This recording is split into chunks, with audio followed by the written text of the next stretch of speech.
Okay, everyone, this is probably going to be a complete waste of your time, but we're staying at home in the quarantine zones and figure we do a quick YouTube/podcast, Miserable Men's Dynasty League, team analysis, and quick rookie mock draft. Obviously, you got the commissioner, Matthew Horan, and the double chin Hoyman himself. I don't have a beer, unfortunately. So we'll try not to get too boring here, but we're thinking we'll kind of do a quick, teams' weaknesses and analysis and do a quick rookie mock draft. Is there anything you want to touch before we hop right into stuff? No, I'm just excited to be here. Let's go. Literally. Okay. Well, we're not going to be like Loris or Kane here and take 100 hours to pick, so we'll hop right into it. And got Ben's team here at the 101. I think this is Matt could probably speak a little bit more to how many times Ben has had the 101, but this is not the first time. I think we remember last year that he was sitting at, I think, 3 or 4, and Damian Williams was sitting on the board. Or was that 2? I think it was 2. And he snatched up Damian Williams. He had 101 with Leonard Fournette. Yep. The lottery. So this is the third year he's earned the 101. Second time he's had it. So I mean, Ben's team, he's got a lot of weaknesses overall. So one of our magazine articles you'll be seeing is I went through and I ranked each team based on what I thought, but I also put each team's every single one of their players through a dynasty value chart. And Ben had the lowest ranked team in that overall dynasty value chart by a significant margin. For example, his overall player value they gave was 6,406 points, while the number one player overall value was Sam at 22,600. So there's a lot of discrepancy between those two teams there. And I think what Ben is really looking to do is just add players that can help him out. I don't think he's caring whether it's wide receiver or running back. He is, at running back, he's based on the dynasty value charts. He's got the 8th best overall running backs, and he's got the 10th best overall wide receivers. So nothing he's going to do is really going to help his team out this year or even next year for that matter. So actually, as I'm going, I'm almost talking myself into a pick because every mock draft I look at right now, it's, you see Swift or Taylor going off the board 1. Let me bounce off a couple of things you said. So it's not really surprising that he has the lowest score, being he got last place last year and he got last place the year before. And so when you put those two together, you kind of expect to have one of the lower scores of the team. I'm assuming the Leonard Fournette is kind of the big reason he's getting any kind of bump in the running back core. As far as the rest of it goes, I mean, Deshaun Watson's really good, but one quarterback can only take you so far. And it seems to be when Ben wins, Fuller has like 4 touchdowns. And so that's a Watson plus Fuller big bump. He gets the double dip. And it's a question. It's how good is Watson going to be now? It's DeAndre Hopkins is gone. Bill Belichick or Bill O'Brien sent an offer, a Diet Coke and a bag of chips. So Deshaun Watson might see a value hit this year. Yeah, so I definitely agree with your sentiment that, I mean, Ben really just has to get good players. It doesn't really matter what position they're at. He just needs good players, and he needs a lot of them. And he needs to somehow figure out a way to hack the waiver wire because he hasn't done enough of it. I agree. So I think I'm going to go off on a limb here. It's, as I was saying, I was kind of talking myself into a pick. I don't think he's going to be able to add a running back that's going to help him out. So I think I'm going to see him go the wide receiver route. He's going to take CeeDee Lamb of Oklahoma at the 101. So just to clarify, we're making these picks based upon what we think the person might do from their position. I'm not doing it. As much as I'd like to see him take CeeDee Lamb ahead of me, give me what I perceive as more value at the 102. I think CeeDee Lamb or Jerry Jeudy, for that matter, could really help out Ben's team he's not looking this year or next year. He's looking at 2 years from now. And I think that's the player that's going to give him the most value 2 years from now. It's not going to be one of these running backs that only have a 3-year life expectancy. I think it's going to be your CeeDee Lamb or Jerry Jeudy. Fair enough. All right. Moving on to 102. How's your rankings show up for you? Okay, so me. So the rankings was hard because I try to be as unbiased as possibly can. So, it is heavily ranked towards the dynasty value chart. So I'm just trying to find my page on here. So the overall value of the players on my team is 15,985, which is the 4th overall. The people that are ahead of me are Sam, Horan, and Derek. At 15,095, the vast majority of my team is made up of value from wide receivers. At running back, there's really only 2 running backs on my team that can start. There's not even a fringe 3 or 4. I mean, outside Derrick Henry and Josh Jacobs, I mean, I think the next best thing you have is Jordan Wilkins. So very weak at the running back 3. They're all backups for you after that. But do you get extra bonus points for having 6 tight ends on your team? I don't know if that. There is some value to that to some extent. So one of the dynasty value rankings, so you get ranked at your starter position, which in that tight end world, that my best starter right now is Mark Andrews, which is the 3rd highest ranked dynasty tight end. Just barely. Well, for anyone who's not looking at his roster, I just want to let you know who he has or remind you. He has Mark Andrews. He has Noah Fant. He has Dallas Goedert. He has Darren Waller, Will Disley, and then Ryan Griffin doesn't really count. Now you can only, I don't know if he knows this, but you can only start 1, maybe 2 if your wide receivers are bad. But you just said your wide receivers are good, so you're not going to start 2. So what are you thinking here?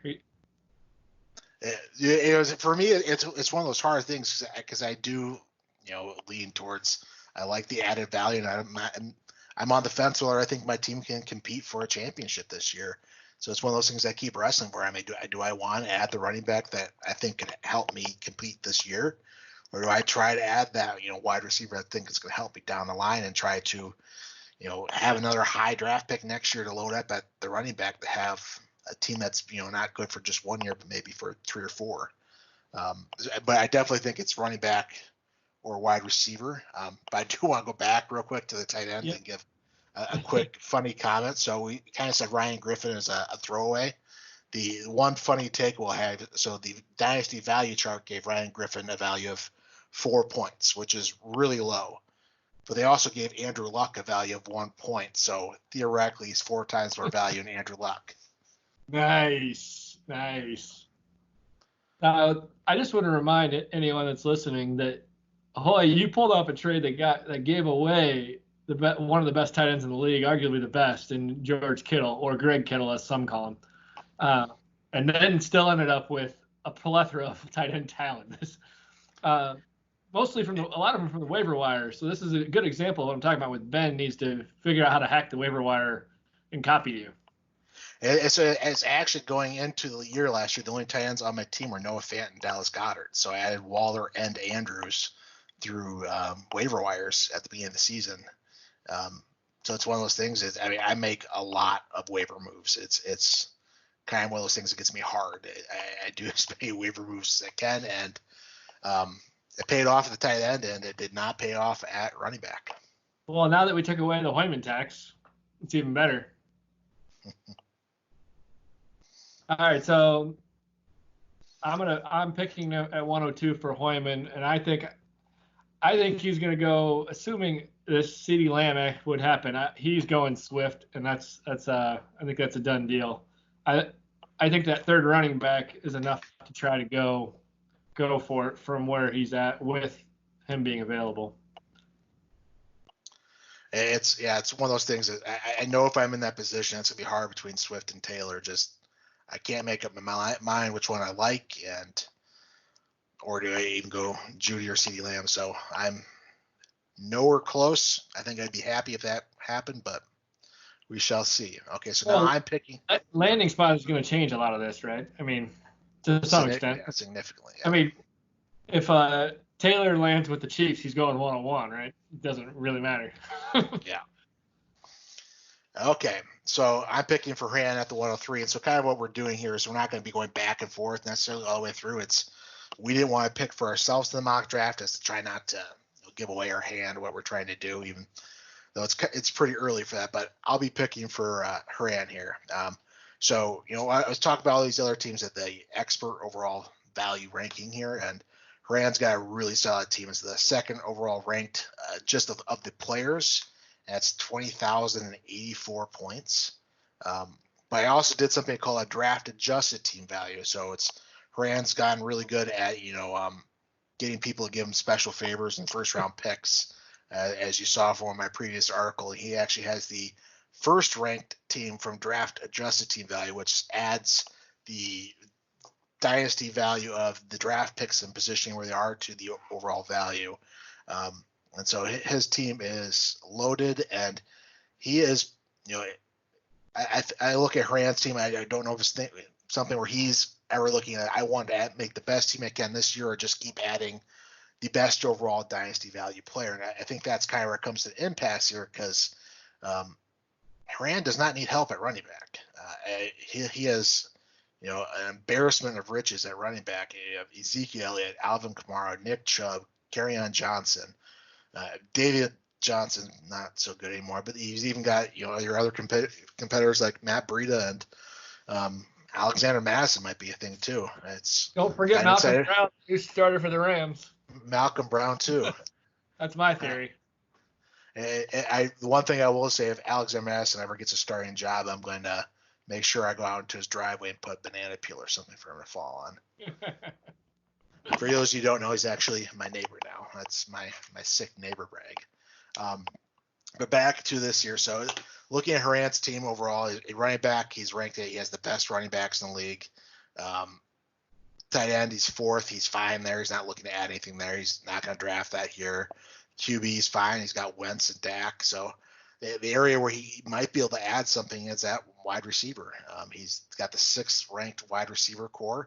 And the only reason he's got the sixth ranked wide receiver core is because dynasty value charts still give Amari Cooper some ungodly number. They have Amari Cooper is ranked as a top 10 wide receiver. And while he might do that some weeks, other weeks he's going to give you 1 point.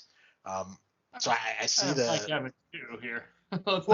Mike Evans is good. Devontae Parker's good. I was just talking about Amari Cooper. They give a value of 2,479. I gotcha. And where Mike Evans is 2,632. So they're saying there's almost no difference between the two, which I don't think's the case. But I don't agree with that. Yeah. I agree with that. You got other contributors I've seen. Corey Davis. That didn't work out so well. Devin Funchess has still got a value of 31 points. Parker took 5 years, so maybe Davis is on the Parker path. You never know. Parker would be interesting. I did trade you Parker. That was you gave me I gave you Parker and a second for Alshon.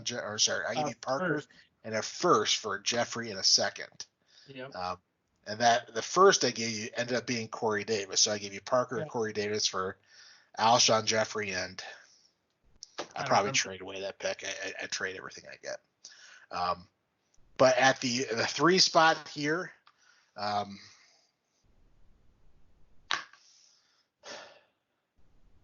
problem is I feel like this team should add Jerry Jeudy, but that's just not Horan's MO. But I think he also hates Jonathan Taylor because 1, he doesn't know how to pass block, and 2, he fumbles. So he's going to have to go to the right situation, and we're just not early enough right now to know if he's going to go to the right situation. So I'm going to go with Jerry Jeudy just because I think it makes the most sense at this position. What do you think about that? I think it really bolsters my depth. My wide receiver depth is probably my biggest weakness. You can make an argument of tight end, but if you don't have one of the top guys, it doesn't really matter. Or one of your 17 tight ends. Because you pretty much have to start 3 tight ends or 3 wide receivers in our league. So, I would argue that I have 3, but it's really bye weeks or injury. I don't really have a lot. So, I think it's a good pick, especially not knowing landing spots. Yep. Okay, so now you got back-to-back picks for Swanson and Derek. All right, how does Swanson's eager team? Okay. Now I remember from going into last year, I recall kind of the whole scouting report on Swanson's team is it had a really, really pretty starting lineup, but it had no depth behind it. Now, how did that pan out to now? So the value of his players overall, just from the value charts, has him at the 5th ranked overall player, 15,406. He is. They actually do not like his quarterback ranking. They do not give Aaron Rodgers a hard overall ranking. But he's still, I think he's still a reliable dynasty quarterback. So he's fine there. Running back, he's 4th. The only reason he's at the 4th ranked is because he got Saquon Barkley. My fears with his roster right now of his running backs is he's been relying a lot on Philip Lindsay over the past few years. And Philip Lindsay, I don't know what he's going to look like now with Melvin Gordon on that team. So I think he's going to have to rely heavily on Saquon Barkley and Devin Singletary. So he's ranked 4th in the running back position, and the wide receiver rank he's actually at 7th. His wide receiver 1 is Juju Smith-Schuster. Yeah. But then after that, it's, your young guys with high upside, Michael Gallup, DJ Chark. So Mike Williams. Yeah. So there's not much elite there. Juju hopefully will do good by himself without AB and having Big Ben back, but no one really knows. So he can add at both, running back and wide receiver here. I mean, starting with the number one, arguably the number one running back at Barkley, and having the number one tight end at Kittle is a great way to start any team from a lineup perspective. One of the big wild cards for him is going to be Raheem Mostert. Right now, we don't really know. I mean, he came on at the end of the year, but is he going to get starter complete, or is he still going to be in a 60-40? I'm not sure it's really clear unless you have seen different. No, I look at the 49ers running back situation. It's similar to your Patriots of old. It's hard to know who to start from one week to the next. And I even see the 49ers adding a running back high in the draft just because they can. They're strong across the board, and why not add some young dynamic talent? So a lot of it does depend on that. Do you think adding Funchess hurts Lazard for the Packers? No, I don't. I don't think Funchess. I think Funchess is at best a wide receiver 3 or 4. Lazard's probably going to stay wide receiver 3. Maybe he can move into that 2 echelon, but I think the Packers are going to draft someone. So hard to say, but I think Lazard's still got some good upside. But Marquise Brown, he's got 2, so he's got someone that arguably could be elite. So. Yep. So do I have Swanson's pick? Yep. You got Swanson, then the next one, 2 Derek's. Okay. I think given the way the board has went, Jonathan Taylor goes here. I would agree. I don't think there's been many mock drafts to see where I see Jonathan Taylor falling to the spot. Yeah, so I think it's a no-brainer here, especially with he's got 2 strong, and then it kind of becomes, well, is Phil Lindsay going to get enough with Melvin Gordon going there, or is he going to become just a 50-50, or how's that going to work? Because they're kind of similar type players. It's not like they have a yin and a yang like Eckler and Gordon were. Yeah, I feel like it's not going to be exactly like the Gordon Eckler match, because the problem is we've seen in Denver they like to rely on 3 running backs for some unknown reason, and now that they're going to have Gordon, Philip Lindsay, they're probably still going to give the ball to Royce Freeman. And if not Royce Freeman. Don't say that too loud, because Connor might get really excited. Connor has Royce Freeman. Connor has all the forgotten running backs, not just Royce Freeman. Ronald Jones. Yeah. No, so I think Jonathan Taylor's a good pick there. It's for me, he's obviously the pure best runner in this draft class. He is your Adrian Peterson type, where he is great at running the ball. He struggles at catching. He struggles at pass blocking. So I don't see him going to a team like the Saints or the Packers for that. And now he's going to, because I said that. But it's going to depend a lot on the position he goes to. And more than likely, I think he's going to be in a 2 running back or a 3 running back committee. So we'll see. And you're up next here for Derek. And let me find Derek's quick rundown.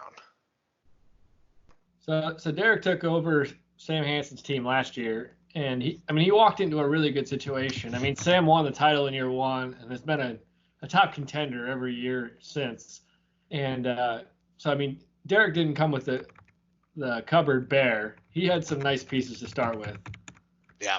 And so Derek, he's saying they're great. I mean, the expert value pick here, the dynasty value chart has him as the third best team at 16,046 points, and he's got good draft capital too.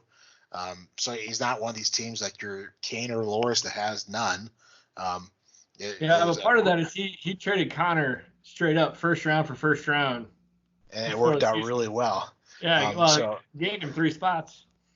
Yeah, we're talking about draft capital here, and a quick aside, and I gotta find my numbers, but draft capital value. So the value chart ranks the draft picks.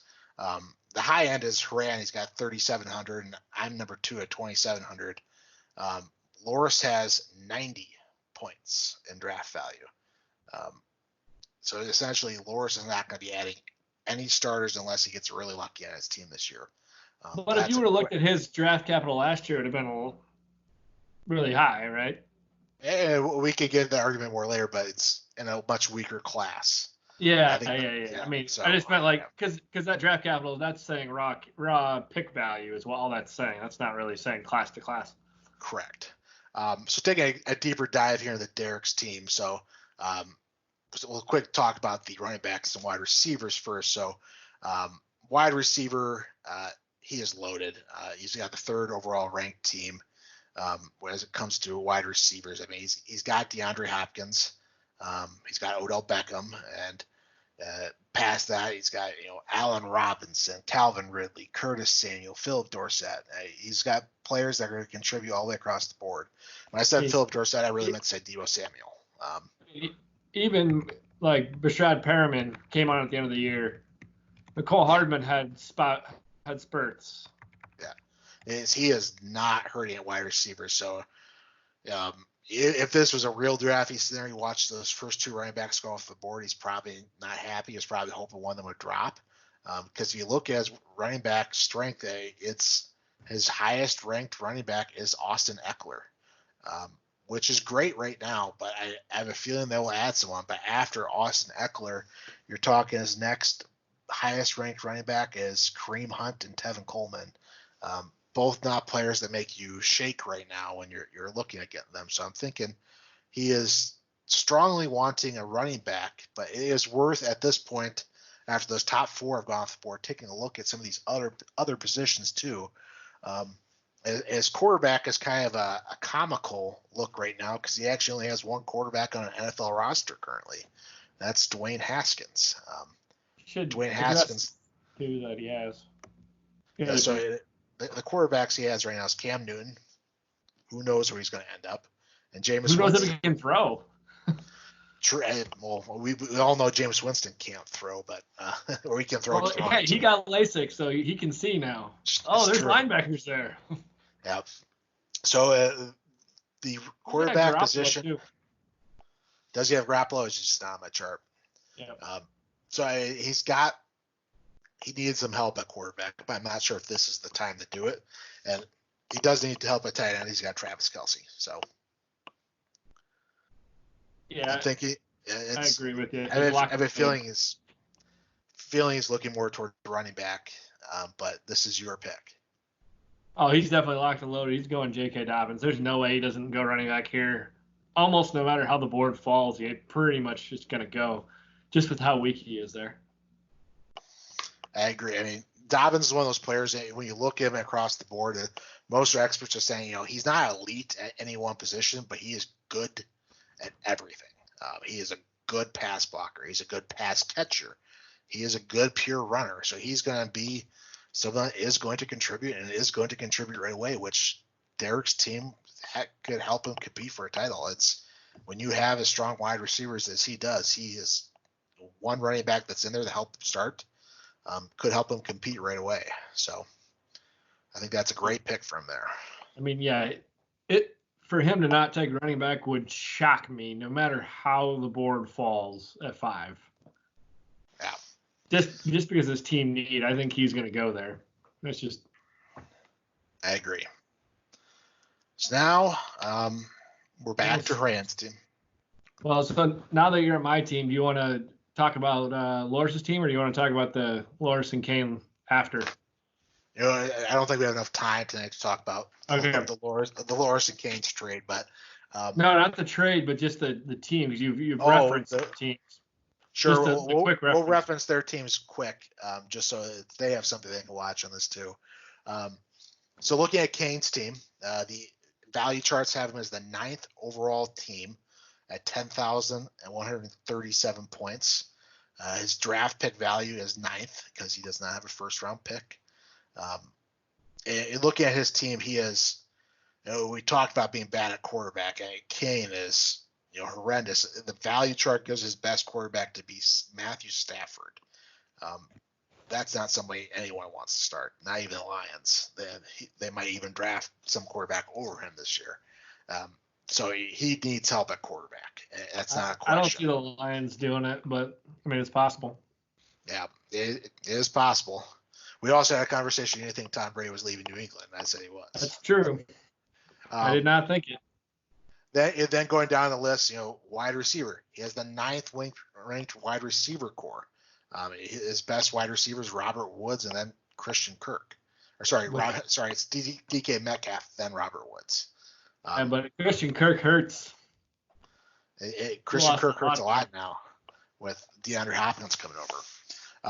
Where the team gets interested is running back. He's got Christian McCaffrey, he's worth 2 running backs in himself.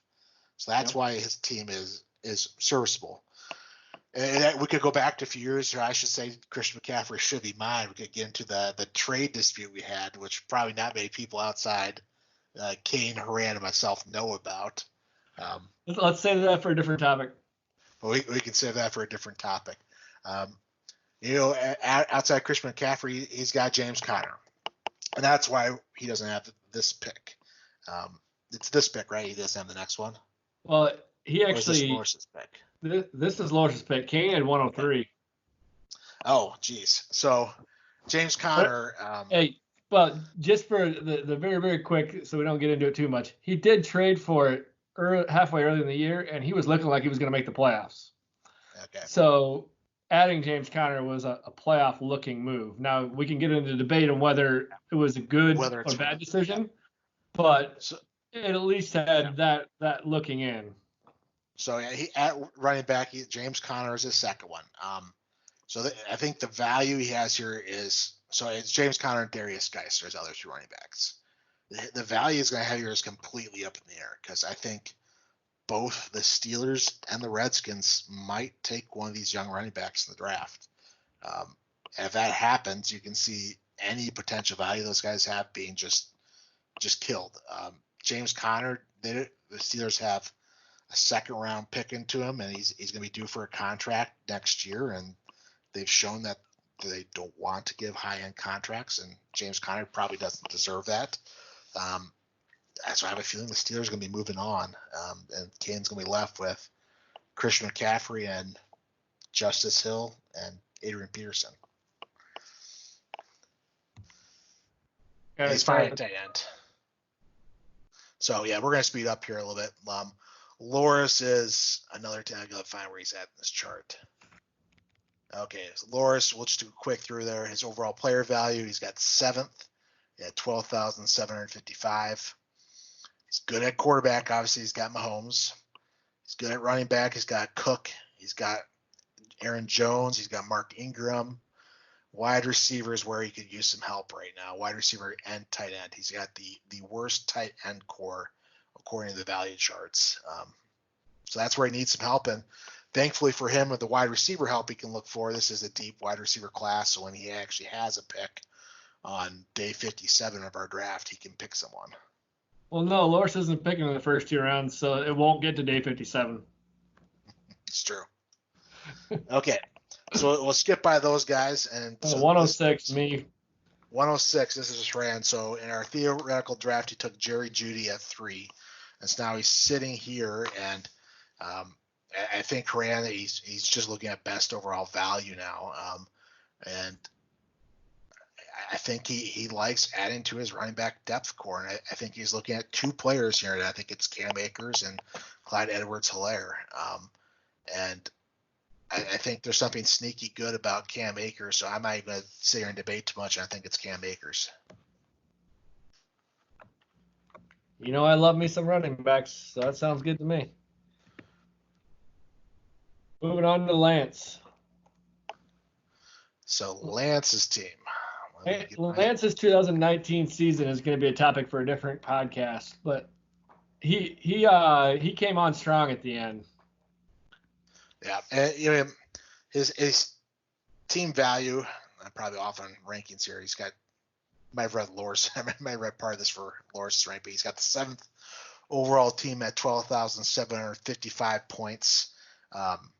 His running backs, the 7th overall running backs. He's let's see which ones he's got.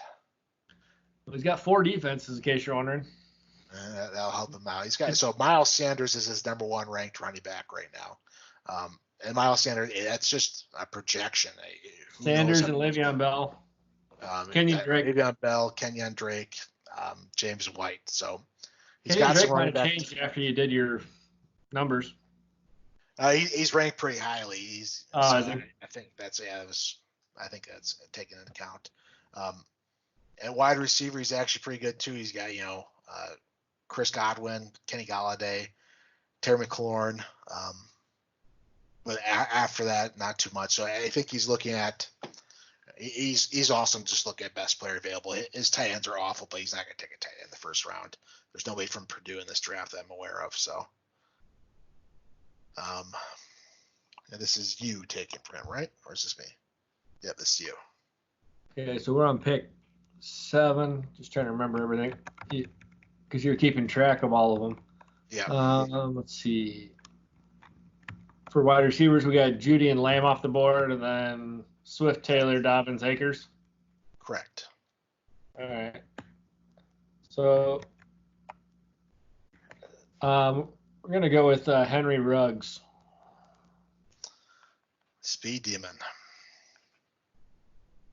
I just think he's going to end up in a landing spot that's going to push him up here. I would agree. Somebody's going to fall in love with him in the top 20 and take him, and Lance will end up a pretty good wide receiver there. Okay, so now we're on. Lots of real talent in this draft, so. Yeah. Okay, now we're on to the team of the Wasteland running back. Connor. Value chart of 8th overall at 11,743. He has got the worst ranked running backs. He's got the 4th ranked wide receivers, 6th ranked tight ends, and the 8th ranked running back or quarterbacks. He needs help at lots of positions. He wishes this draft pick was a little bit higher, and it should have been higher. He probably will make the same mistake this year. If he makes me that offer, I'm probably taking it this year. It wasn't a mistake last year. It wasn't. He did it. It worked out well. Well, he got a higher draft pick, but he took Ronald Jones with that pick. That's true. He wasted it, but he got a better draft pick. It is true. He took Ronald Jones, and I took. I have to double check, but I think it doesn't matter who you took. It's probably better. Yeah. So his running backs, he's got Marlon Mack, and then after that it's Royce Freeman, Devontae Freeman, Ronald Jones. He needs help at running back. I don't see it's. He is not going to go best player available here. It might end up being best player available, but he's going running back. He's not even looking back. It's going to be Clyde Edwards-Helaire. Yeah, I think that makes a lot of sense. I mean, the strength of his team is wide receiver, so I mean that makes a lot of sense. Now he'll probably pick a different one just because he'll pick the wrong one. I mean, Ronald Jones. I mean, whoever he picks, I'll make Royce sure I don't Freeman. have any.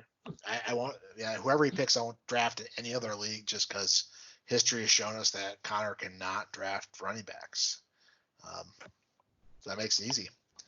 So okay, I am drafting again here at the 109. This is Horan's 3rd pick. So Horan's pick so far, he's got Judy and Cam Akers at the 3 and the 6 spot. So as we talked about earlier, I think where he's weak at is wide receiver depth. And I think he wants to add something there. And I think we can get into another debate, and I think it's closer between 3, maybe 4 different wide receivers here. But without spending too much time debating, I think it's going to be Justin Jefferson. He's shown he can be really elite with a great quarterback, and I think he's going to find himself in a good landing spot. Could see himself in Philly, and he could have himself a stack with Wentz and Justin Jefferson. Yeah, I mean, I see multiple guys that could go here if you're going to go at wide receiver. So I mean, it's just kind of a landing spot. It's probably going to decide where a bunch of them are. So 110 is Palisak. So Sam's team. So Sam, he's won 3 in a row now, correct? 3 in a row. Beat me 2 in a row. So I mean, Sam's team. I mean, he has been relying heavily on running backs these past few years. Gurley single-handedly won him the league 2 years ago. He's got Gordon, Mixon. The talent at the top of his team on running back is exceptional. He added, a running back as well that just got QB designation in Lamar Jackson. So Sam is just loaded at running back. He was loaded at running back. I think Gurley and Mixon used to be studs, and now they might be duds. Gurley and Gordon, not Gurley and Mixon, Gurley and Gordon. So I think Sam's going to be hurting at running back, and he would really wish to take a running back at this position because he does not need help at wide receiver. I mean, if you look at his team wide receiver, it looks like he just pick and chose the best wide receivers in the league. He's got Devontae Adams, Julio Jones, A.J. Green, Cortland Sutton, Tyler Lockett, A.J. Brown, Darius Slayton. I mean, embarrassment of riches at wide receiver. Yeah, it just never ends.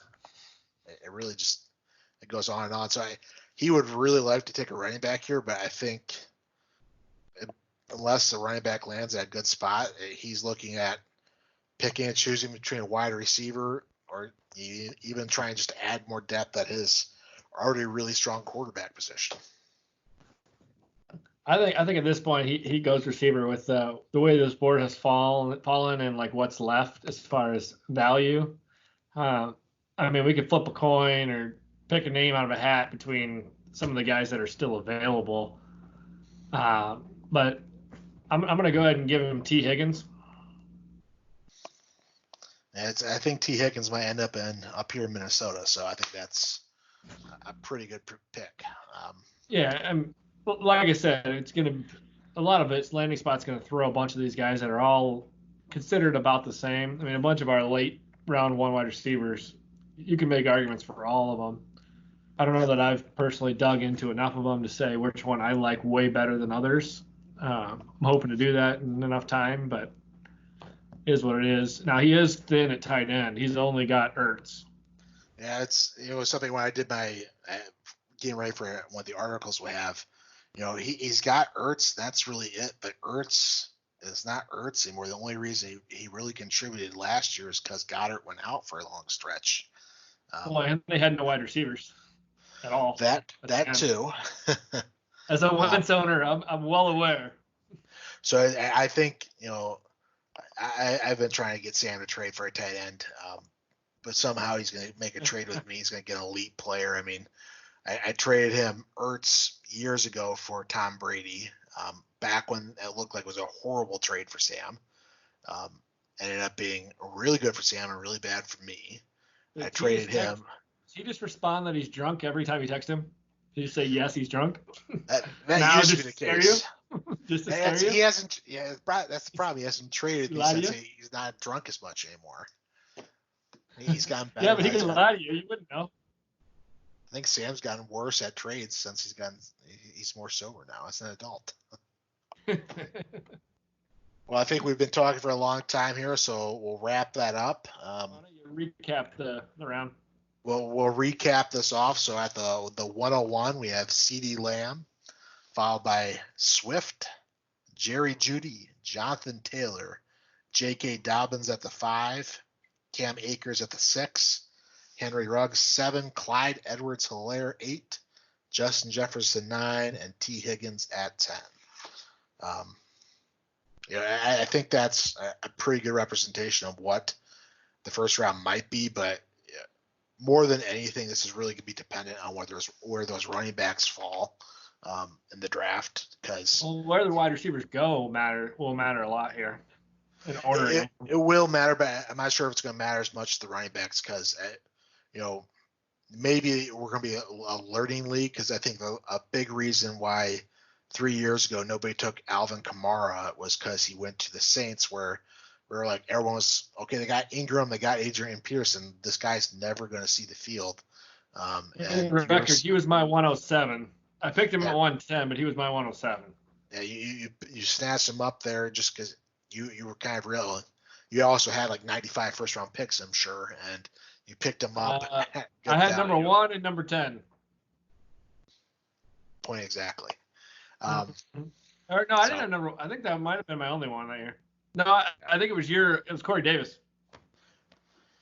Hey, so you did add elite player in there somewhere at least. Made up for it.